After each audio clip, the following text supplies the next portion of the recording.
والصلاة والسلام على سيدنا محمد سيد الأولين والآخرين وعلى آله وأصحابه أجمعين. أما بعد فأعوذ بالله من الشيطان الرجيم. بسم الله الرحمن الرحيم. يا أيها الذين آمنوا اتقوا الله حق تقاته ولا تموتن إلا وأنتم مسلمون. سبحان ربك رب العزة عما يصفون وسلام على المرسلين والحمد لله رب العالمين. اللهم صل على سيدنا محمد وعلى آل سيدنا محمد وبارك وسلم. اللهم صل على سيدنا محمد وعلى آل سيدنا محمد وبارك وسلم. اللهم صل على سيدنا محمد وعلى آل سيدنا محمد وبارك وسلم. جمعہ کے دن جمعہ کی نماز کے بعد عام طور سے لوگوں کی مصروفیات ہوتی ہیں. وہ صبح سے جمعہ کی تیاری میں مصروف ہوتے ہیں. آپ حضرات کے بھی بہت سارے اہم کام ہوں گے، اس لیے میں کوشش کروں گا کہ بہت کم وقت میں مختصر سی بات ہو. اللہ کرے کہ وہ مختصر گفتگو ہم سب کے لیے مفید ہو. ہم مسلمان ہیں، اس پر ہم سب اللہ کا جتنا شکر ادا کریں کم ہے. اللہ تعالیٰ نے ہماری کسی کوشش کے بغیر، کسی درخواست کے بغیر ہمیں اسلام کی نعمت عطا فرمائی، مسلمان گھروں میں پیدا کیا، مسلمان ماں باپ کے ہاتھوں ہمیں پروان چڑھایا. اس کا بہت بڑا نفع تو یہ ہوا کہ بغیر محنت اور کوشش کے ہمیں ایمان مل گیا. لیکن اس کا ایک سائیڈ ایفیکٹ بھی ہے، اس کا ایک نقصان بھی ہے کہ چونکہ ہمیں اس ایمان کے لیے کوئی قربانی نہیں دینی پڑی، کوئی محنت نہیں کرنی پڑی، دنیا کا کچھ نقصان نہیں کرنا پڑا، لوگوں کی مخالفتیں نہیں جھیلنی پڑیں، تو پھر ایمان کی جیسی قدر ہونی چاہیے ایسی قدر بھی نہیں. آج بھی ہم دیکھتے ہیں کہ ایک شخص کسی اور ماحول سے آتا ہے اور وہ اللہ کی خاطر قربانی دیتا ہے، اپنے خاندان کی، اپنے ماحول کی مخالفت برداشت کرتا ہے، تو اس کے دل میں ایمان کی اس سے زیادہ قدر ہوتی ہے جتنی ہمارے دل میں. میں ایک چھوٹا سا واقعہ سنا کر اپنی گفتگو آگے بڑھاؤں گا.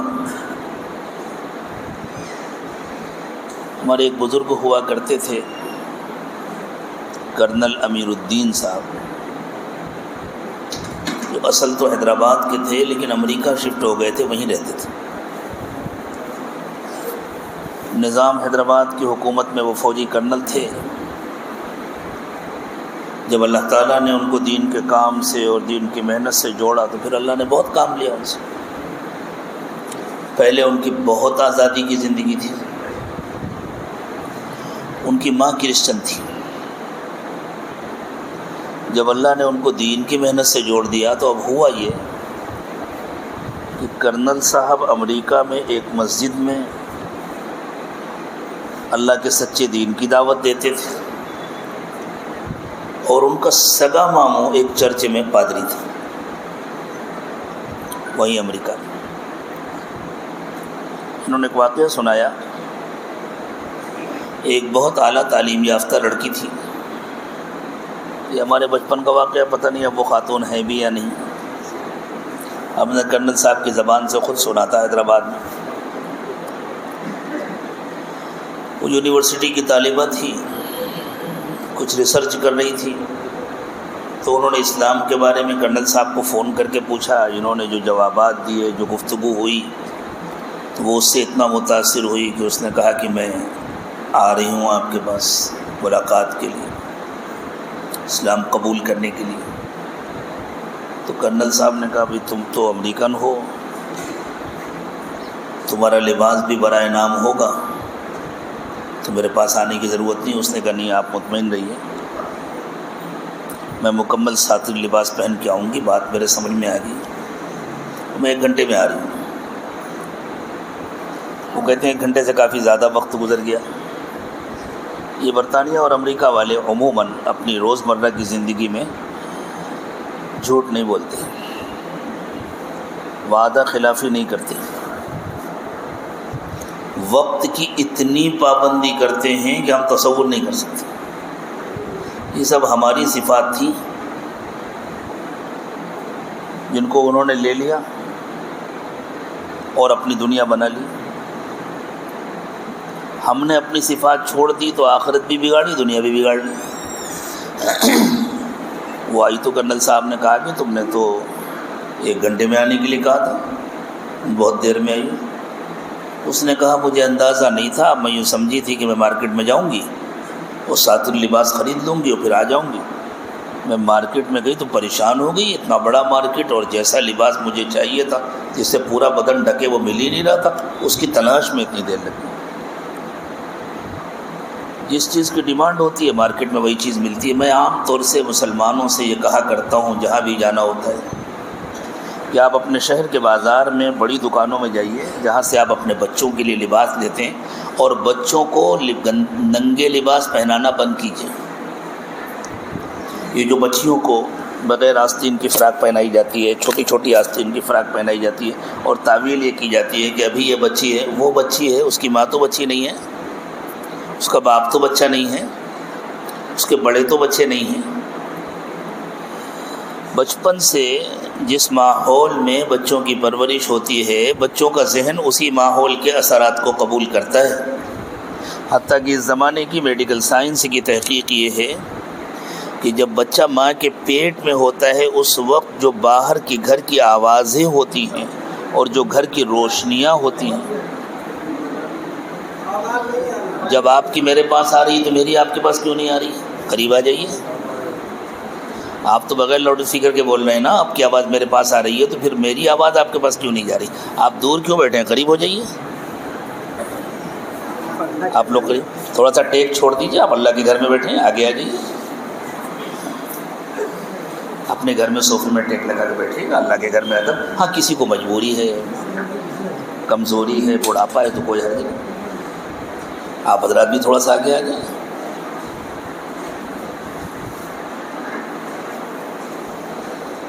اگر آپ غور سے سنیں گے انشاءاللہ تو لاؤڈ اسپیکر بند ہونے پر بھی آواز آئے گی، اور اگر غور سے نہیں سنیں گے تو ایسے 10 لاؤڈ اسپیکر لگا دیے جائیں، سن کر بھی کوئی فائدہ نہیں ہوگا۔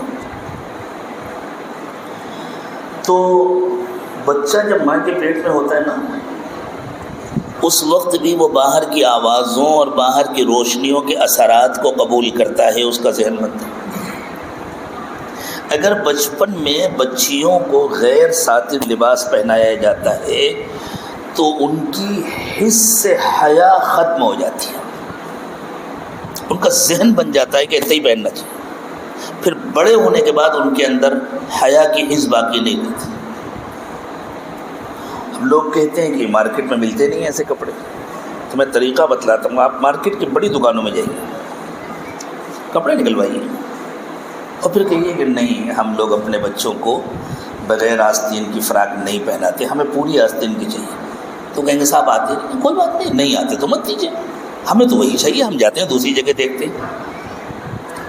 بازار میں جو بیٹھا ہے نا وہ پیسہ کمانے بیٹھا ہے، جب کسی دکان سے 10 گاہک واپس جائیں گے کپڑے آ جائیں گے، یہ میرا ذاتی تجربہ ہے، میں جہاں سے خریدتا ہوں، غیر مسلموں کے یہاں سے وہاں آتے ہیں، جیسے لباس ہم کو چاہیے ویسے وہ منگا کے رکھتے ہیں،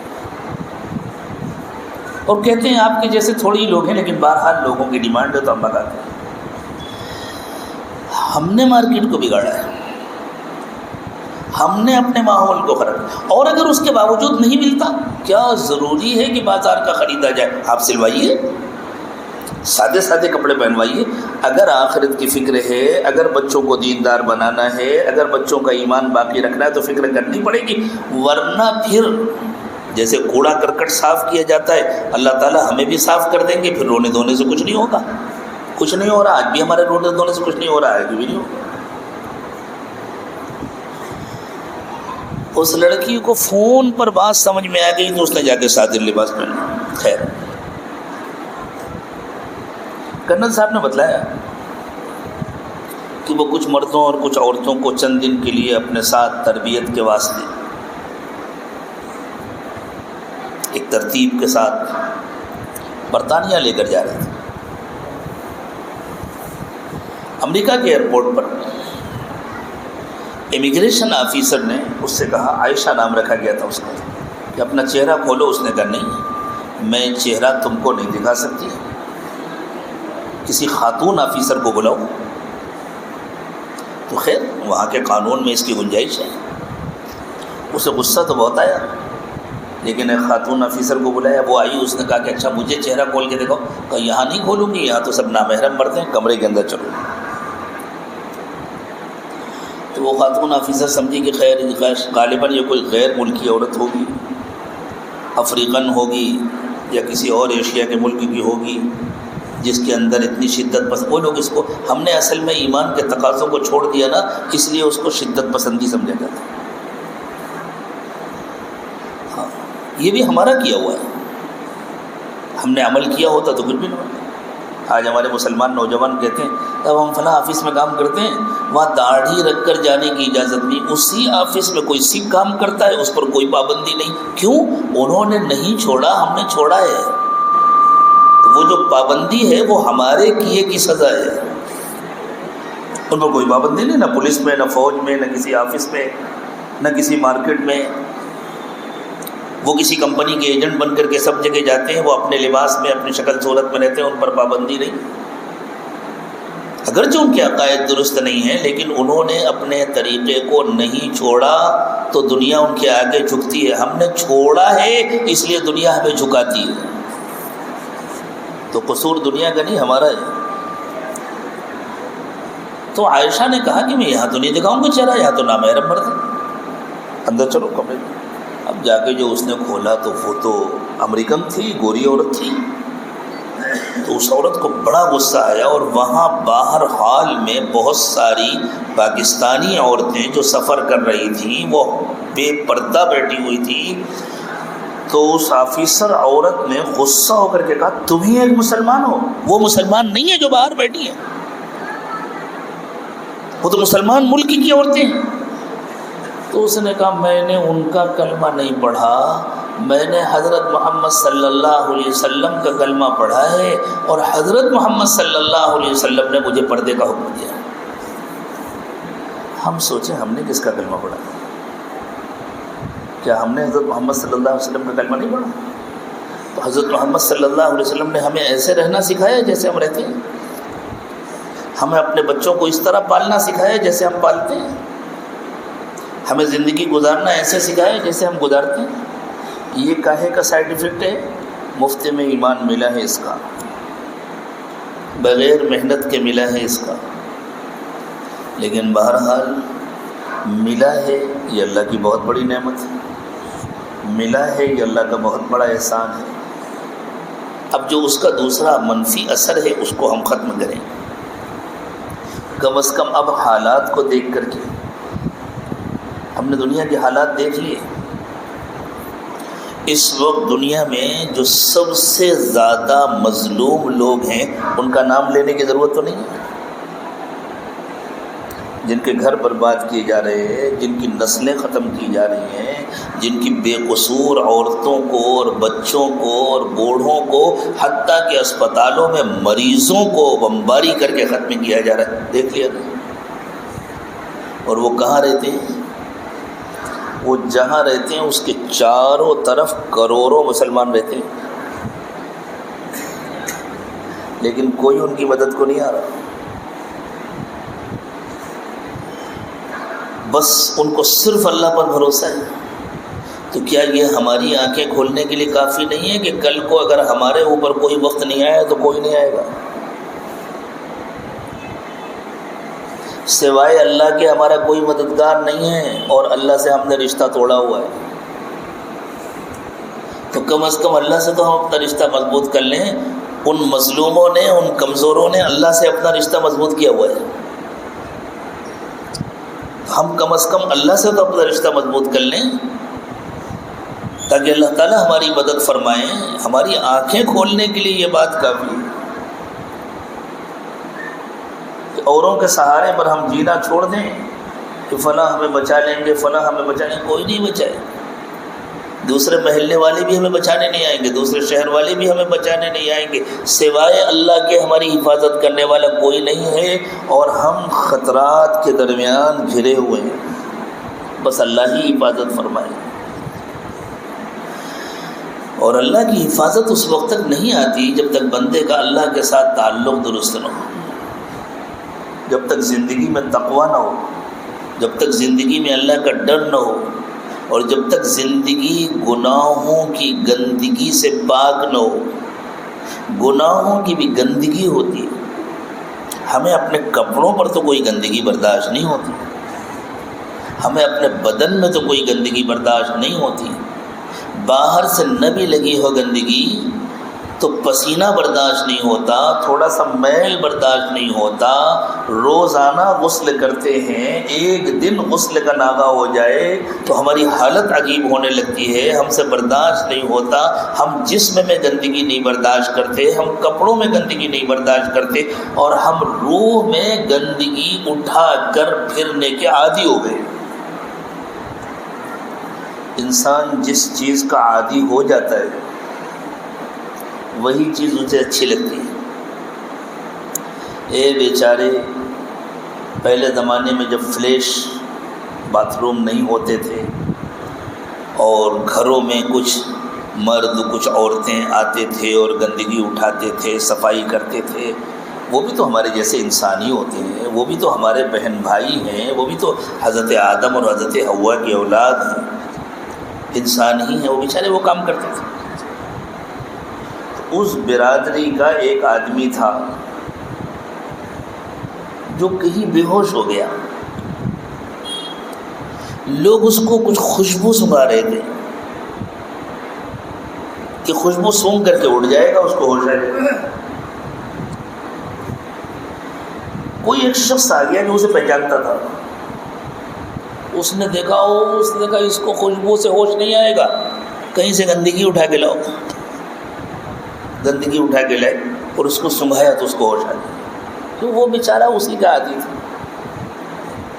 اسے وہی اچھا لگتا تھا۔ آپ دیکھیں، کبھی کبھی ہم لوگ سفر کرتے ہیں اور اگر آگے کچرے کا ٹرک جا رہا ہے اور اس کے پیچھے ہماری گاڑی چل رہی ہے، آپ سفر کر رہے ہیں، آپ کی گاڑی چل رہی ہے،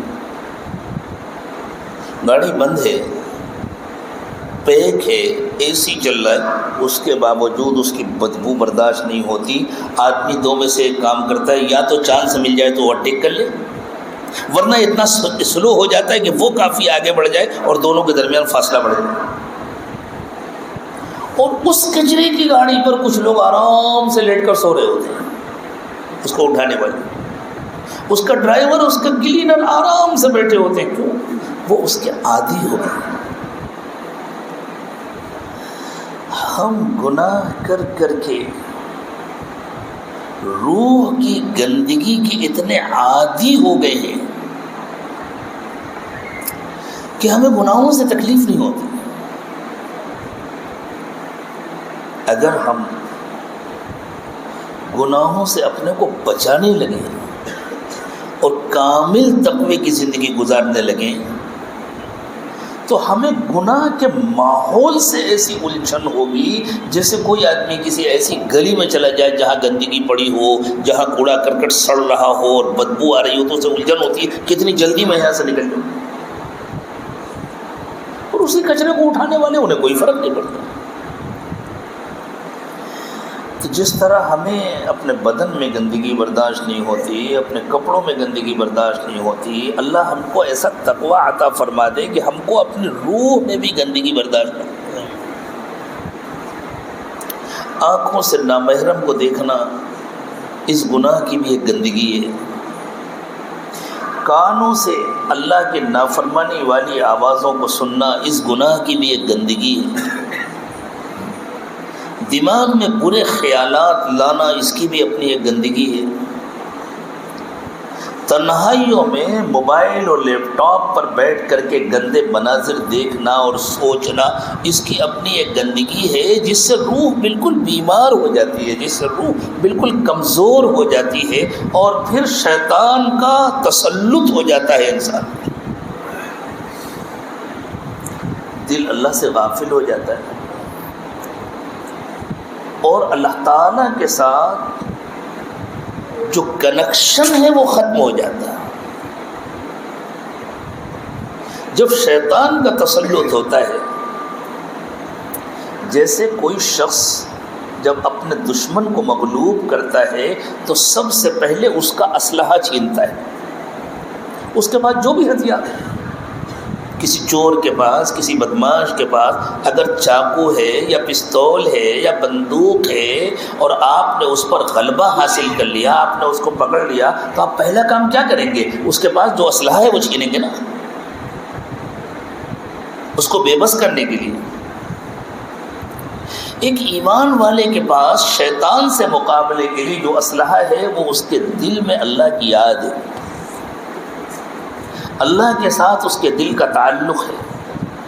اللہ تعالیٰ نے فرمایا کہ جب کسی ایمان والے پر، جب کسی انسان پر شیطان اپنا تسلط پیدا کرتا ہے، اس پر غلبہ حاصل کرتا ہے، تو سب سے پہلے اس کو اللہ کی یاد سے روکتا ہے، اللہ کی یاد سے محروم کرتا ہے۔ استحوذ علیہم الشیطان فانساہم ذکر اللہ، شیطان نے ان پر قابو پا لیا ہے اور ان کو اللہ کی یاد سے غافل کر دیا۔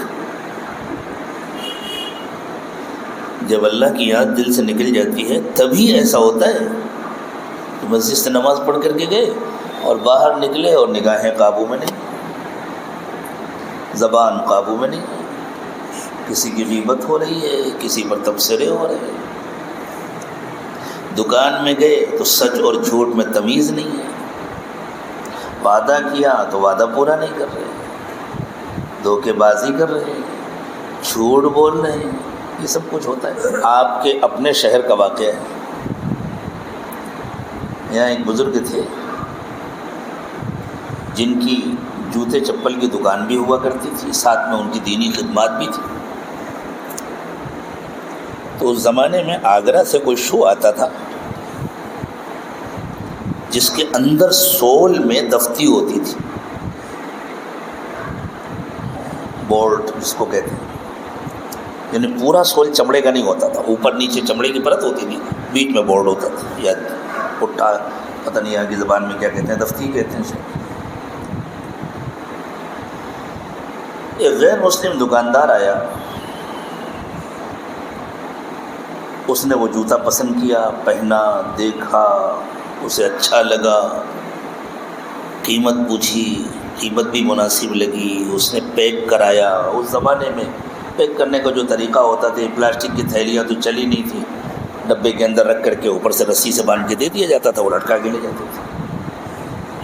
پیسے دے دیے، لے کر چلا، دکان سے نیچے اتر گیا، پھر وہ پلٹا اور اس نے کہا کہ یہ بتلائیے کہ اس میں دفتی تو نہیں ہوگی؟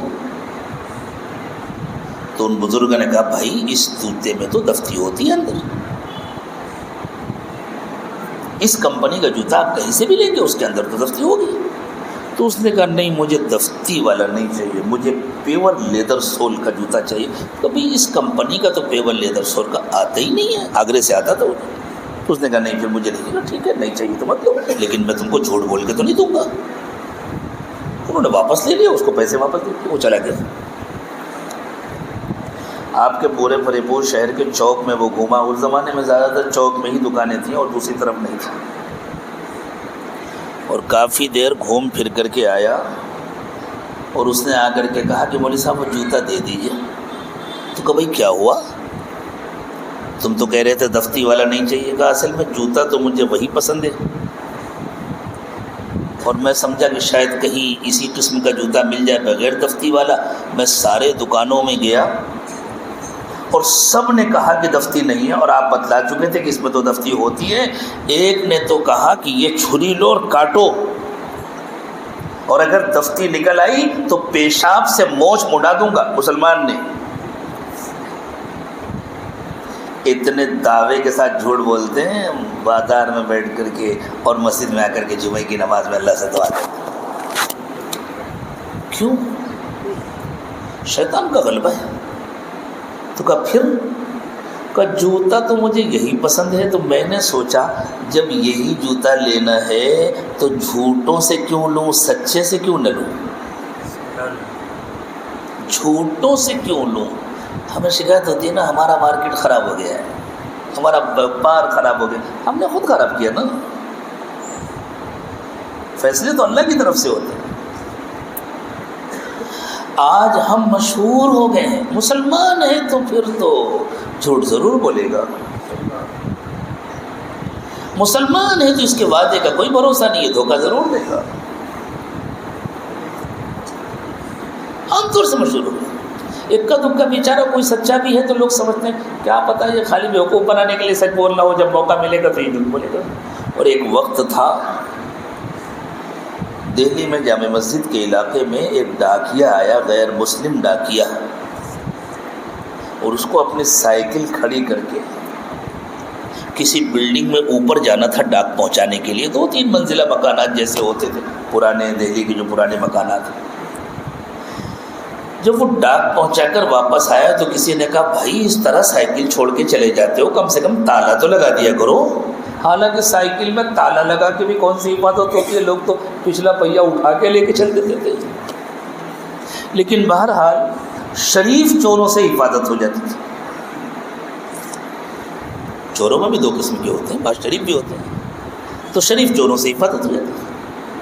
تو اس ڈاکیا نے برجستہ کہا ارے یہاں کیا خطرہ، یہ تو میاں بھائیوں کا محلہ ہے. بہت زیادہ دن نہیں گزرے جب ہماری یہ تصویر ہوتی تھی کہ یہ میاں بھائیوں کا محلہ ہے، یہاں کیا خطرہ. اور اب ہماری تصویر بدل گئی ہے. ہر ایک یہ سمجھتا ہے، غیر تو غیر ہم بھی یہ سمجھتے ہیں بھائی اپنے لوگوں کا محلہ ہے، یہاں کچھ بھی ہو سکتا ہے. ہاں یہاں دیکھو مسجد جا رہے ہو تو ذرا احتیاط سے جانا، کسی بھی کھڑکی سے گندا پانی پھینکا جا سکتا ہے، کسی بھی کھڑکی سے گھر کا کچرا تھیلی میں رکھ کر کے پھینکا. اور اب تھیلی میں رکھنے کا بھی تکلف کون کرے، یوں اٹھا کے پھینکا جاتا ہے. یہ مسلمان محلوں کا حال ہے. کیوں؟ دلوں کا رشتہ اللہ سے ٹوٹ گیا ہے، دلوں کا رشتہ اللہ سے ختم ہو گیا ہے. شیطان ہم پر غالب آ گیا ہے. استحوذ علیہم الشیطان فانساہم ذکر اللہ. شیطان ان لوگوں پر غالب ہو گیا ہے، ان پر شیطان نے قابو پا لیا ہے اور ان کو اللہ کی یاد سے محروم کر دیا ہے. ان کے دلوں سے اللہ کی یاد کو مٹا دیا ہے، بلا دیا. تو میرے دوستو، اب اللہ کرے کہ حالات کو دیکھ کر ہی ہماری آنکھیں کھل جائیں. بہت دن ہم غفلت کی نیند سو چکے ہیں، اور اپنی حفاظت کے لیے، اپنے بچوں کی حفاظت کے لیے، اپنی نسلوں کی حفاظت کے لیے ہم اللہ کی طرف لوٹے. اللہ تعالیٰ نے فرمایا فَفِرُّوا إِلَى اللَّهِ، لوگوں بھاگ کر اللہ کی طرف آ جاؤ، اور یہ طے کریں کہ اب انشاءاللہ ہم کو تقوی کی زندگی گزاریں اور حضرت محمد صلی اللہ علیہ وسلم کی مکمل اطاعت اور فرما برداری کرنی. من یطع الرسول فقد اطاع اللہ. اللہ کی اطاعت کی صرف ایک شکل ہے اور وہ ہے حضرت محمد صلی اللہ علیہ وسلم کی اطاعت. حضور اکرم صلی اللہ علیہ وسلم نے ہمیں جیسی زندگی سکھائی ہے ایسی زندگی جیے. اس کی خاطر کچھ قربانی دینا پڑے دیں، کچھ شوق قربان کرنا پڑے تو شوق قربان کریں، جذبات کو ماریں. اللہ کے بندے اور بندیاں تو اپنی جانیں قربان کر رہے ہیں.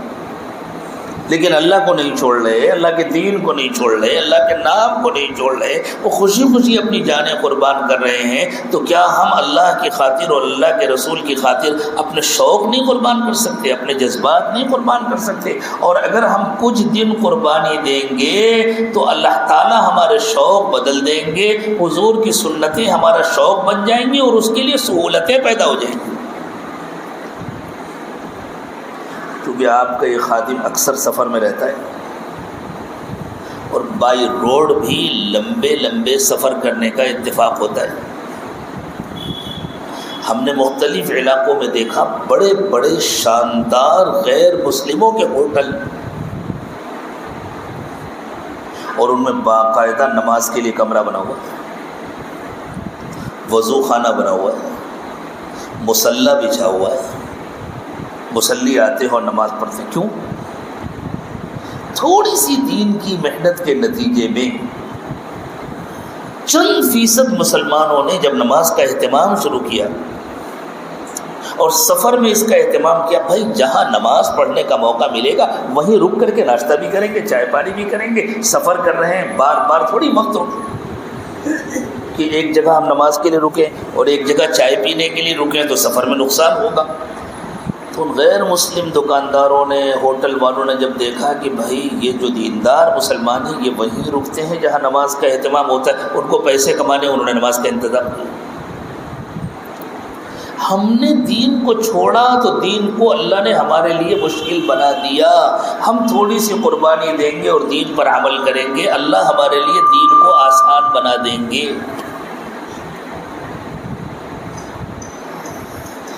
دنیا کا کوئی بڑا ایئرپورٹ شاید ایسا نہیں ہے، خود ہمارے اپنے ملک کے اندر اب سوچیں ایئرپورٹ اتھارٹی کس کے پاس ہے، حکومت کس کی؟ آج بھی جو نئے ایئرپورٹ بن رہے ہیں ہر ایئرپورٹ میں مصلی بن رہا ہے۔ کیوں بن رہا ہے؟ مسلمانوں نے اس کی ڈیمانڈ نہیں کی ہے، چند فیصد مسلمانوں نے نماز کا اہتمام کیا ہے، یہ اس کی برکت ہے، چند فیصد۔ اور اگر اکثریت نماز کا اہتمام کرنے لگے، اکثریت سنتوں کا اہتمام کرنے لگے تو سنت والے لباس سے مارکیٹ بھر جائیں گے،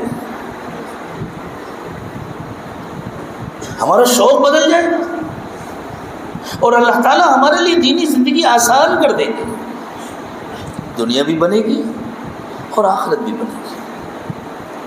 اللہ تعالیٰ ہم سب کو اس کی توفیق عطا فرمائے۔ بس اس وقت کوئی بہت لمبی چوڑی بات نہیں کرنی ہے، یہی درخواست کرنی ہے، یہی عرض کرنا ہے۔ اب حالات ہمیں پکار پکار کر کہہ رہے ہیں، آواز دے رہے ہیں، بندو اگر جینا ہے تو اللہ سے اپنا رشتہ مضبوط کرو، اگر عزت کی زندگی گزارنی ہے تو عزت صرف اللہ اور اس کے رسول کے پاس ہے۔ وَلِلَّهِ الْعِزَّةُ وَلِرَسُولِهِ وَلِلْمُؤْمِنِينَ وَلَكِنَّ الْمُنَافِقِينَ لَا يَفْقَهُونَ۔ مدینے میں منافقین نے کہا تھا ہم عزت والے ہیں، مسلمان ذلیل ہیں، تو اللہ تعالیٰ نے اس کے مقابلے میں کہا عزت صرف اللہ کے پاس ہے، اللہ کے رسول کے پاس ہے اور ان ایمان والوں کے پاس ہے جن کا اللہ اور اس کے رسول سے رشتہ مضبوط ہے۔ اس لیے کہ ایمان والا تو وہی ہوتا ہے جس کا اللہ اور اس کے رسول سے رشتہ مضبوط ہے۔ منافقین کو یہ بات نہیں معلوم۔ اگر ہم عزت کی زندگی گزارنا چاہتے ہیں دنیا میں بھی اور آخرت میں بھی تو پھر ہم پلٹیں اللہ کی طرف، اللہ کے رسول کی طرف، پوری زندگی سنتوں کے مطابق گزارنے کا عہد کریں، اللہ کو یاد کریں، زندگی کو گناہوں کی گندگی سے خالی کریں۔ دل کو اللہ نے اپنی یاد کے لیے بنایا ہے، ہر وقت دل کو اللہ کی یاد میں متوجہ رکھیں اور سچ بولنا سیکھیں، وعدہ پورا کرنا سیکھیں، ایمانداری سیکھیں، حلال روزی کمانا سیکھیں اور حلال خرچ کرنا سیکھیں۔ یہ جو خیال ہوتا ہے میرا پیسہ ہے میں جو چاہوں کروں، یہ قارون کا خیال ہے،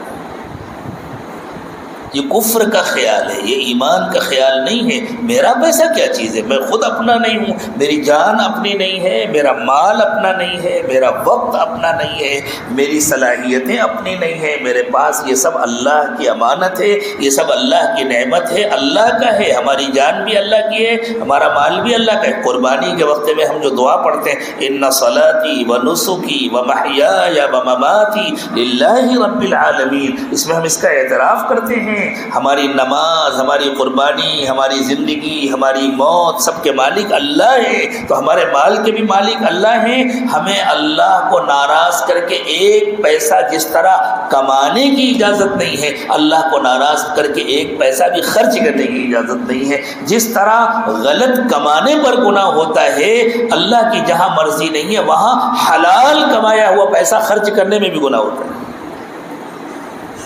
ہم صحیح کمانا سیکھیں، خوب کمائیں لیکن صحیح کمانا سیکھیں. خوب خرچ کریں لیکن صحیح جگہ خرچ کرنا سیکھیں. غلط جگہ خرچ نہ کریں. غلط جگہ کے لیے ہم بخیل ہو جائیں اور صحیح جگہ کے لیے ہم سے بڑا کوئی سخی نہ ہو. ہر وقت دل اللہ کی طرف متوجہ رہے. ہم مسجد میں ہوں یا گھر میں ہوں، صرف مسجد میں تھوڑی ہم اللہ کے بندے ہوتے ہیں. ہم تو 24 گھنٹے اللہ کے بندے ہیں نا، ہر وقت اللہ کے بندے ہیں. تو ہم مسجد میں بھی اللہ کا کہنا مانیں، اللہ کے رسول کا کہنا مانیں، گھر میں بھی کہنا مانیں. گھر میں کہنا مانیں گے تو گھر میں اللہ کی رحمتیں اور برکتیں اتریں گی، گھر میں محبتیں آئیں گی. آج جو گھروں میں جھگڑے ہیں، اختلافات ہیں، وہ کیوں؟ شیطان تو آگ سے بنائے، وہ جہاں جائے گا آگ لگائے گا. جب ہم شیطان کو اپنے گھر میں انٹری دیں گے، اپنی زندگی میں انٹری دیں گے تو آگ لگے گی. جسے کوئی آدمی آگ کا انگارہ اپنے بستر کے اندر رکھ لے اور بعد میں روئے کہ میرے بستر میں آگ لگی. بھی رکھا کس نے تھا؟ آپ نے خود رکھا تھا. تو پھر خوش ہوئیے بستر کے جلنے پر، خوش ہوئیے گھر میں آگ لگنے پر. اگر اللہ کی نافرمانی کر کے ہم نے اپنے گھر میں شیطان کو انٹری دی تو پھر خوش ہونا چاہیے کہ گھر میں آگ لگی ہوئی ہے. پھر میاں بیوی میں جھگڑے ہیں، پھر ماں باپ میں جھگڑے ہیں، اولاد میں جھگڑے ہیں. چھوٹوں کی بڑوں سے نہیں بن رہی، بڑوں کی چھوٹوں سے نہیں بن رہی. یہ آگ شیطان نے لگائی اور شیطان کو ہم نے انٹری دی. ہم شیطان کو گھر کے باہر کریں تو پھر اللہ کی رحمتیں آئیں گی. اور جب اللہ کی رحمت آئے گی تو محبتیں ہوں گی.